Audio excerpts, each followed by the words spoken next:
नमस्कार. दक्षिण रत्नागिरीचे जिल्हाध्यक्ष राजेश सावंतांवरती पुन्हा पक्षाची जबाबदारी आलेली आहे. गेले पावणे 2 वर्ष त्यांनी चांगल्या प्रकारे काम केलं म्हणून पुन्हा संधी पक्षाकडून देण्यात आलेली आहे. एकंदरीत रत्नागिरी दक्षिणमधल्या भाजपची वाटचाल कशी असेल आणि कशी होती आणि भविष्यात काय करावं लागेल, निवडणुकीच्या संदर्भात काय नेमकी भूमिका भाजपची राहणार आहे, या संदर्भात आपण त्यांच्याशी संवाद साधणार आहोत. राजेशजी नमस्कार.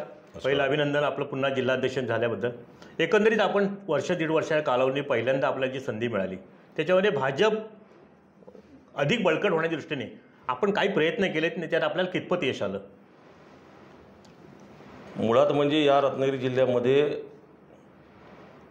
पहिल्यापासून हिंदुत्ववादी विचारांचा पक्ष म्हणून भारतीय जनता पार्टी ही लोकांच्या मध्ये रुजलेली होती. पूर्वीचा जनसंघ असेल, त्याच्यानंतर भारतीय जनता पार्टी, अनेक लोकांचे परिश्रम ही भारतीय जनता पार्टीची मुळं घट्ट करण्यामध्ये होते.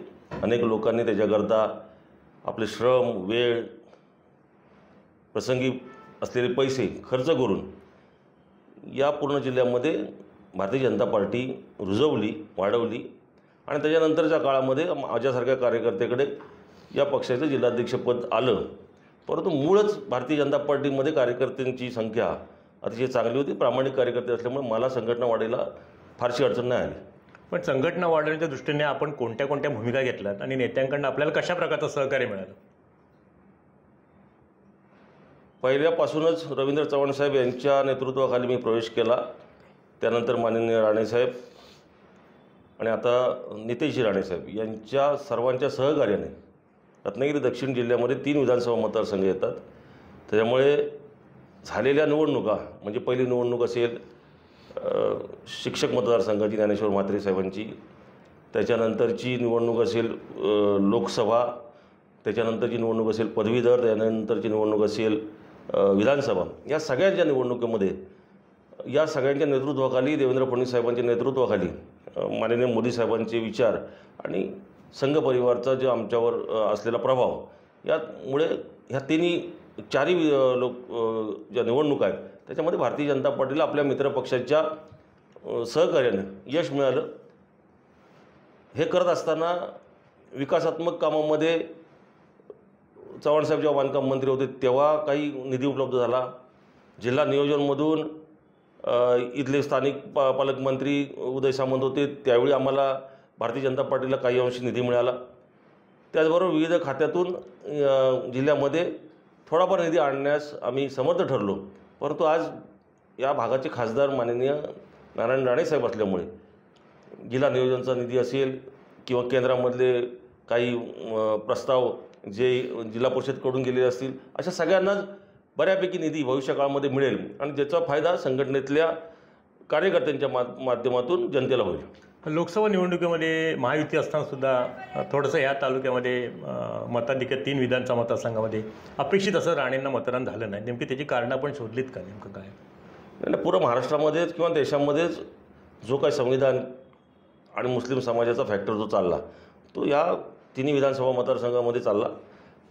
त्याच्यानंतर पुढच्या 6 महिन्यामध्ये भारतीय जनता पार्टी मित्रपक्षांनी ह्याच सगळ्या विषयांची एक माहिती घेऊन किंवा त्यातल्या आम्हाला असलेल्या अडचणी लक्षात घेऊन संविधानाच्या विषयासंदर्भामध्ये ज्यांच्या काय कोणाच्या आमच्याबद्दलच्या अडी होत्या त्या दूर करण्यात आम्ही थोडंफार यशस्वी झालो.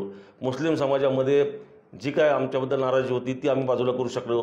त्याच्यामुळे जे लोकसभेला आम्हाला मताधिक्य मिळालं नाही ते आम्हाला विधानसभेला मिळालं. जिल्हाध्यक्ष झाल्यानंतर जिल्हा कार्यकारिणीच्या संदर्भात काय अपेक्षित, कोणत्या चेहऱ्यांना संधी दिली आहे, नेमकं काय? अजूनही कसं आहे, आता पहिलं आमच्या मंडळाच्या कार्यकारिण्या होतील, त्या मंडळाच्या कार्यकारिण्या झाल्यानंतर जिल्ह्याची कार्यकारिणी होईल आणि याच्यामध्ये जो कार्यकर्ता पूर्ण वेळ काम करणार आहे, जो वेळ देणार आहे, जो त्याला प्रशासनाचा अनुभव आहे किंवा संघटनेचा अनुभव आहे, अशा कुठल्याही कार्यकर्त्याला याच्यामध्ये संधी मिळेल. असं काय तो नवीन असावा, जुना असावा असं काही नाही.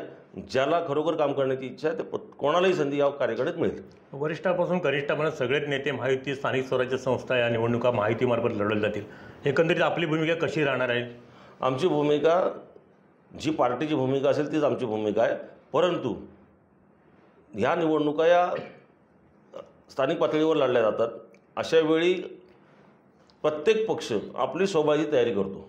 आम्ही सुद्धा आमची स्वबळाची तयारी करतोय. परंतु भारतीय जनता पार्टीच्या बरोबर असलेले 2 पक्ष म्हणजे शिवसेना आणि राष्ट्रवादी काँग्रेस यांचा प्रस्ताव आला की युती करावी आणि सन्मानानं आम्हाला आमच्या जागा मिळाल्या तर आम्ही 100% युती करणार. बांधकाम मंत्री या नात्याने रवींद्र चव्हाणांनी जिल्ह्यामध्ये भाजप संघटना वाढवण्याचे चांगले प्रामाणिक प्रयत्न केले. कुठेतरी आता मोठी जबाबदारी मिळाल्यामुळे थोडंसं त्याच्यामध्ये कुठेतरी पोकळी निर्माण झाली असं वाटतं. नाही, उलट जी जबाबदारी मिळाली त्याच्याबद्दल आम्हाला अभिमान आहे. भारतीय जनता पार्टीमध्ये महाराष्ट्र प्रदेशचा कोकणातला अध्यक्ष पहिल्यांदा होतोय आणि एवढी मोठी संघटना आज म्हणजे महाराष्ट्रामध्ये 1 नंबरची संघटना असताना हा मान रवींद्र चव्हाण साहेबांना मिळतोय हा आमच्यासाठी गर्वाचा विषय आहे. 14 ते आत्तापर्यंत तर रवी चव्हाण साहेब हे 15 दिवसांनी जिल्ह्यात येत होते. परंतु जेव्हा जबाबदारी मोठी होणार आहे त्यावेळी जिल्ह्यामध्ये त्यांचा येण्याचा जरी संपर्क कमी झाला तरी प्रत्येक कार्यकर्त्याशी त्यांचा संपर्क हा गेले 10-15 वर्षाचा एवढा जवळचा आहे की कुठलाही कार्यकर्ता त्यांना डायरेक्ट फोन केला तरी चव्हाणसाहेब त्या कार्यकर्त्यासाठी उपलब्ध असतात.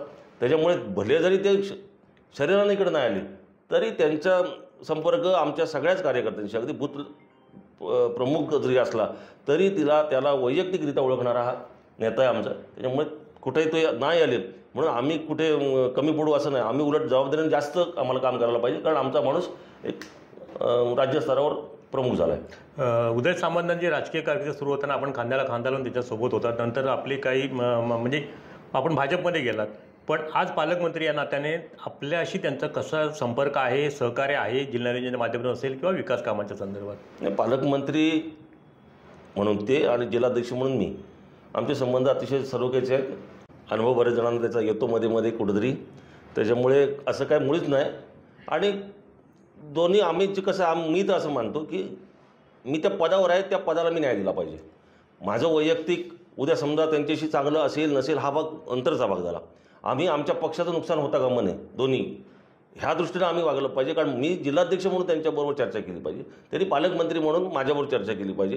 तिथे उदय सामंत, राजेश सावंत हे इंडिव्हिज्युअली असता कामा नयेत किंवा आमची स्वतःची मतं जी काय समजा असतील चांगली वाईट ती बाजूला ठेवली पाहिजेत असं माझं मत आहे. वैयक्तिक मतं बाजूला ठेवून संघटना म्हणून जिल्हाध्यक्ष या नात्याने मला त्यांच्याशी सहकार्याची अपेक्षा आहे, त्यांच्याकडनं मला आहे, जेणेकरून महायुतीचा हा कारभार ह्या जिल्ह्याचा ह्यापुढे नेणं आवश्यक आहे असं मत व्यक्त करत भाजपचे जिल्हाध्यक्ष राजेश सावंत यांनी आपल्याशी संवाद साधला आहे आणि अतिशय चांगल्या प्रकारे खेळीमेळीत त्यांनी आपल्याशी संवाद साधला. त्याबद्दल राजेशजी आपले धन्यवाद. टाइम्स डिजिटलला लाईक करा, शेअर करा, सबस्क्राईब करा आणि बेल आयकॉन दाबायला विसरू नका. Times digital.